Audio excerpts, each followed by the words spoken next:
Everybody, we're joined by defensive coordinator Brad White. If you have a question, raise your hand. We'll get right to it.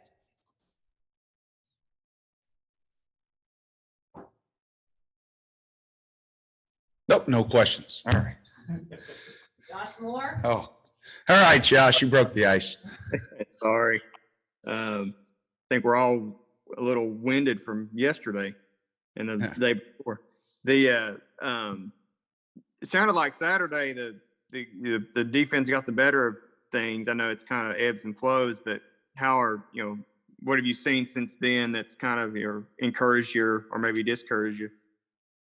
No, I don't think that stopped. Whether we got the best of Saturday, I don't know. I mean, the nice thing is the competitiveness that's happening out there right now. It can go from period to period, play to play. And, like even today, I thought we didn't do as well in the first half of practice, challenged the guys. I thought they responded better in the second half of practice.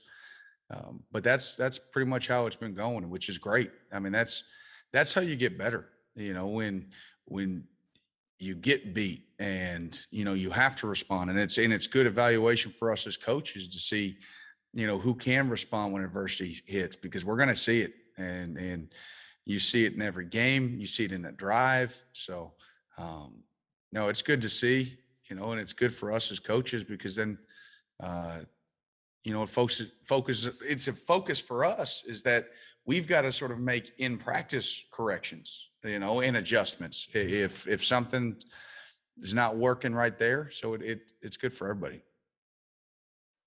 Derek Terry. Hey, Brad, I was wondering, obviously you got a lot of veterans in the secondary, but I was wondering how guys like Joe Williams, Ricky Hyatt, Mo Douglas, guys like that, how are they coming along? It's still a process. I mean, when you think about some of those young guys, they still haven't even been on campus for, a whole year, some longer than others.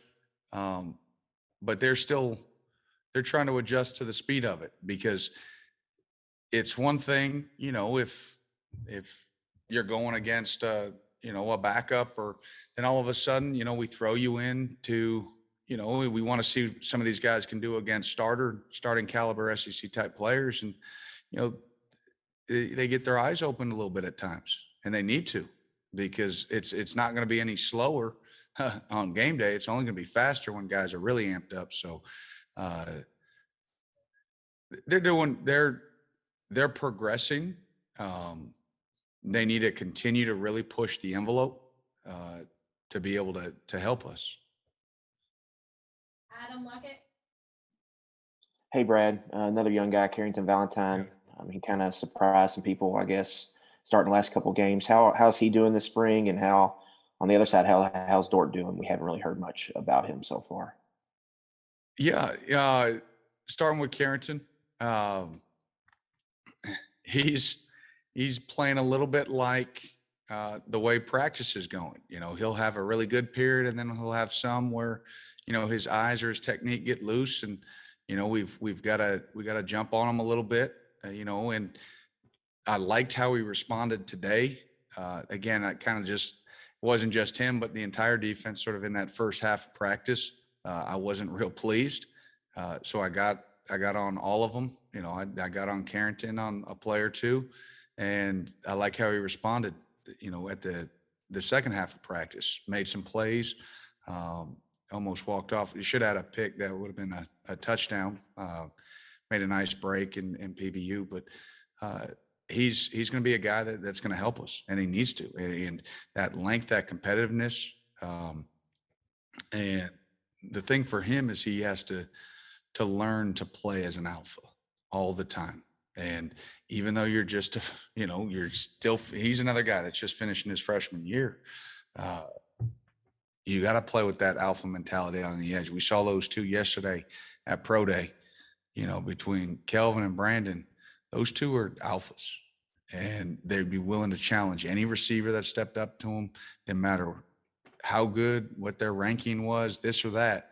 And that's what you have to be out there on the edge, and then moving over to set, I've seen some growth in that department for said, and that's the reason that said came back, and he needed to come back to continue to, from a ball production standpoint, from a playing like an alpha all the time standpoint. And that's what we're still trying to develop right now. And that's not just on that's all as a defensive line, outside linebacker, inside, I think at safety, with those older guys, they've got alpha in them. Josh Pascal's got it, Square, Jordan Wright, but, all of them need to develop. And when they make a bad play or they get coached hard, that they don't lose it.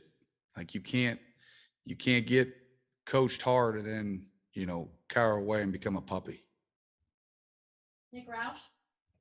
Today officially crossed over the midway point. What do you want your defense to accomplish over the last 2 weeks or so, or however many practices are left? Not let up a yard. No, for real. Easy. No, I was trying to do that with a straight face.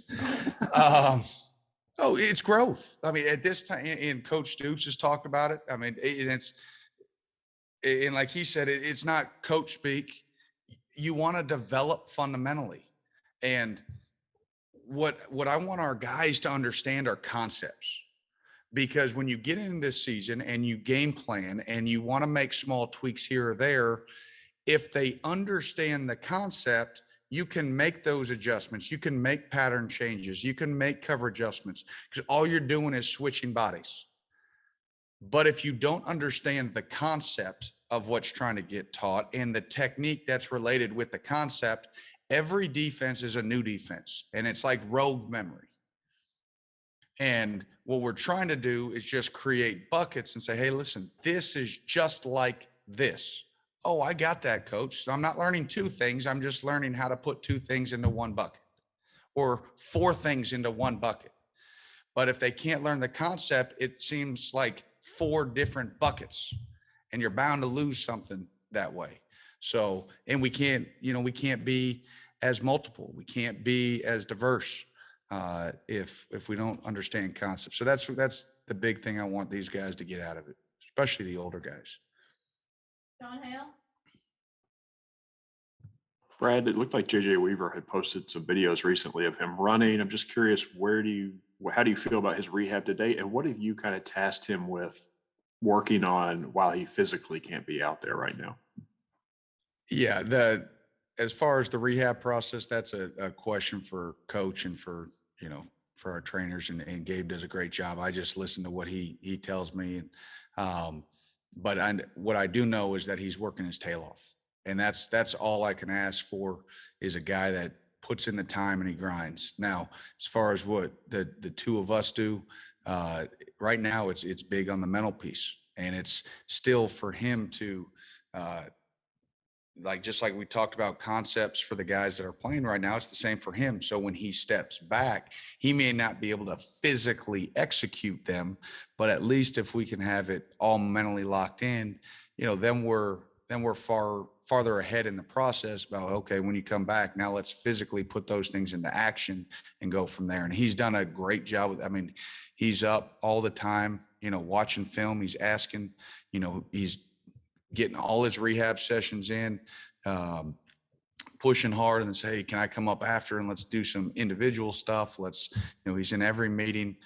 So really pleased, with that, we're trying to get as much, squeezed out of that as we can. Derek Terry? Consistency has kind of been the big talking point for Jordan Wright over the course of his career. Since that was mainly in practice, you'll see him more consistent throughout. Now that he's a fifth-year guy, how has he grown in that area? Well, I think the big thing for Jordan, when we've talked about consistency, it's consistency a little bit in play, but he's a guy that really has a great grasp of this defense and understanding and awareness and, position flex to play Sam, to play Jack. He can play all over. He plays with great vision, awareness, all that. The thing that we're we've discussed, and he knows, and the thing is the consistency of being available, because and he was better last year. In years past, a ding might have put him out for a little bit. Last year he pushed through it, but we all know even when you push through an injury, a lot of times you're not exactly the same. And when he's healthy and his body feels good, he can be as dominant a player as that's on our team. Like he has difference making ability. I mean, he changed the momentum of the South Carolina game when he just took the ball out of the running back's hands. He ended the Mississippi State game. It was like throwing in a closer at the end of a game. Like it was over when he had the pick six. He's got that ability, and he knows it's about building mass and sturdiness within his frame because he's so long, and taking a lot of preventative stuff. Hey, listen, if I have to, tape up my ankles extra thick and it's not quite as comfortable at practice, but it's going to save me from getting a twisted ankle, it's worth it. If I have to tape up my wrists extra hard, if I have to wear a shoulder, whatever the case may be, to take a preventative measure so that he's as good as he can feel going into the game, then we'll be in good shape. John Wall? Brad, Liam has come in fresh off his NFL experience, and he's doing this new install. You went through that a few years ago. What are some of the biggest differences between teaching NFL guys and college guys, and maybe some of the things that you need to be a little bit more cautious about? Yeah, I was in I would say a little bit easier situation, where my transition was just more coaching from an outside backer perspective and those, techniques just for that position. When I took over as coordinator, it wasn't an overhaul of the defense. It was just continuing to push it forward. Coach House and Coach Stoops had a good thing going. So he's got a little bit different and broad spectrum that he's trying to adjust to. But I think it's just managing how much, a college athlete has to manage. Where in the NFL, you can put in a lot of things and expect a lot because that's all they do. From 8 to 5, that is their job. That's the only information should be getting plugged into their head. Here they've got class, they've got 4 classes, 5 classes, they've got exams. So they've got a lot of information going in that we can't just put football in and push the other stuff out, getting a degree here. Oh, we lost power on the TV. I don't know if can they still hear me? So it's just managing the volume. And we've talked about last week, I think we talked about capacity. It's just what kind of capacity they can have. And it's a teaching progression. But obviously they're doing a great job. It causes plenty of issues for us. So. Curtis Burch? The pro day and all the NFL excitement around the program is obviously beneficial in a recruiting standpoint, but what does it mean for guys that are already there? I saw some awesome pictures of like Bully cheering on the guys, getting the bench press. And how much does that raise the energy of the team, just that event? It's because they look and they see that's where they want to be. And whatever class they're in, it may be a year away, it may be 2 years, it may be 3, it may be 4. And to see how different guys got there, it may have been a guy, they look at Landon and there's a guy that played as a true freshman and had would have played 4 years and been gone, but then he had a setback with an knee injury. All right, there's a guy that came back. You look at Jamin, there's a guy that didn't play much early, took advantage of an opportunity, and in 1 year boosted his draft stock huge. You have another one that did it through a transfer. You had another one that did it through a JUCO route. You had another one that did it as a red shirt and then grew through. So that was so cool to see for me as a coach, to look at the spectrum of those guys yesterday, and not one had the exact same story. So all those guys standing on the side can look and say, you know what? One of those stories is probably pretty close to one of theirs. And if you just stick to the process, if you stick to what Coach Stoops preaches within the building, what Coach Ed and Coach Hill talk about in the weight room, what the position coaches talk about in the position meeting rooms, it can pay off and their dreams can come true. And you see the camaraderie amongst the guys to want their brothers to do as best they did, jump as high as they can, to lift as high as they can. And so that was awesome. And trust me, it wasn't just the play. I mean, the coaches were getting into it, yelling and screaming, and that was a fun atmosphere yesterday. And I tell you what, as a defensive coordinator, you're like, wow, we lost a lot of speed. But hopefully we can backfill and replace that. Last question with Jeff Drummond. Yeah, Brad, it seems like you know somewhat to expect from a couple of the guys on the D line so far. But what about that third spot and guys who are emerging there? I think at the defensive tackle spot. It's a battle. I mean, that's the key. I mean, that position, and then backing up Bully, backing up Josh. I mean, there are some battles, and some days some guy, Ox will have a really good day. And then Trey, Justin Rogers, Josiah is really coming along. Isaiah Gibson, I think, is having, one of his better springs. But it's a day in, day out, day in, day out. You talk about, listen, that spot probably will not be settled on until we kick off. And even throughout the season, it's going to be who, and the one I'm forgetting is I think Abule is having a really good spring. And he's a guy that with his size and his length, he's a guy that can really, he can help us. But it can't be, all right, we're guessing going into a game. Well, you know what? It's not going to be his game. It's going to be his game. It's going to be, I want somebody that's going to show up day in and day out. And it's going to be a battle. And I think it's making all those guys better because we're rotating. There's no one getting all the 1 reps or the 2 reps. Different guys are getting in there and nickel. And competition is just going to breed, us getting better as a team.